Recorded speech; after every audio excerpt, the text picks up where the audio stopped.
आज मी तुमच्याबरोबर एक अशी रेसिपी शेअर करणार आहे जी चविष्ट असण्यासोबतच अत्यंत पौष्टिक सुद्धा आहे। आज आपण बनविणार आहोत मोड आलेल्या मुगापासून चटपटीत चाट किंवा त्याला तुम्ही भेळ सुद्धा म्हणू शकता। तुम्ही याला काय नाव देणार ते कमेंट मध्ये नक्की कळवा। जर तुम्ही रोज एक वाटी मोड आलेले मूग खाल्ले तर त्याचे आपल्या शरीराला अनेक फायदे होतात, जसे की शरीर ऊर्जावान बनते, रोगप्रतिरोधक शक्ती वाढते, वजन कमी होण्यास मदत होते, मधुमेह नियंत्रित होतो, डोळे चांगले राहतात, हृदयरोगापासून संरक्षण मिळते, पाचन क्रिया चांगली राहते, पोटासंबंधीचे आजार दूर होतात, त्वचेवर ग्लो येतो, आपल्याला vitamin A, B, C, E इत्यादी प्राप्त होतात। लहान मोठे सर्वांसाठीच हे अत्यंत पौष्टिक आहे। चला तर झटपट ही रेसिपी बनवायला सुरुवात करूया।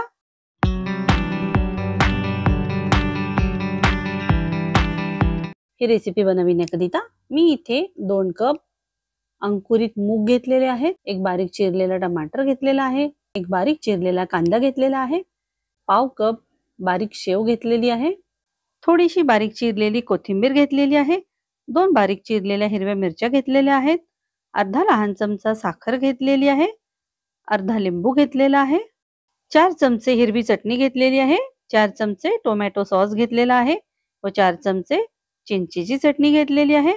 त्याचबरोबर काही मसाले घेतलेले आहेत, अर्धा लहान चमचा लाल मिरचीची पूड घेतलेली आहे, अर्धा लहान चमचा मीठ घेतलेला आहे, एक लहान चमचा चाट मसाला घेतलेला आहे, अर्धा लहान चमचा हळद घेतलेली आहे, अर्धा लहान चमचा जिरे पूड घेतलेली आहे। आपल्याला सर्वांनाच माहिती आहे की पावसाळा सुरू आहे, अशात मी तुम्हाला कच्चं कडधान्य खाण्याचा सल्ला अजिबात देणार नाही। त्याकरिता आपण काय करू, सर्वप्रथम हे जे अंकुरित मूग आपल्याकडे आहेत याला हलकसं वाफवून घेऊ। याकरिता एका कढईमध्ये मी 1.5 ग्लास पाणी घातलेलं आहे, यामध्ये अर्धा चमचा मीठ घालूया, अर्धा चमचा हळद घालूया, याला व्यवस्थित मिक्स करून घेऊ।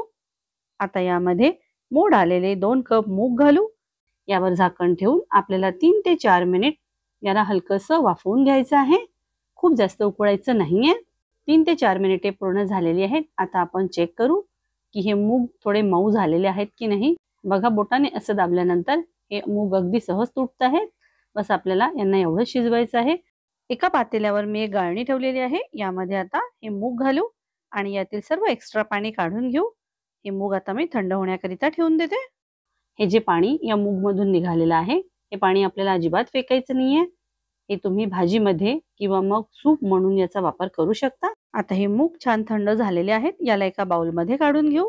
यामध्ये एक बारीक चिरलेला कांदा घालायचा आहे, एक बारीक चिरलेला टमाटर घालायचा आहे, थोडीशी बारीक चिरलेली कोथिंबीर यावर घालायची आहे, 2 बारीक चिरलेल्या हिरव्या मिरच्या घालायच्या आहे, चवीपुरतं थोडंसं मीठ घालायचं आहे, मीठ आपण यापूर्वी सुद्धा घातलेलं आहे, एक लहान चमचा चाट मसाला घालायचा आहे, अर्धा लहान चमचा जिरे पूड घालायची आहे, अर्धा लहान चमचा साखर घालायची आहे, अर्ध्या लिंबाचा रस यावर पिळायचा आहे।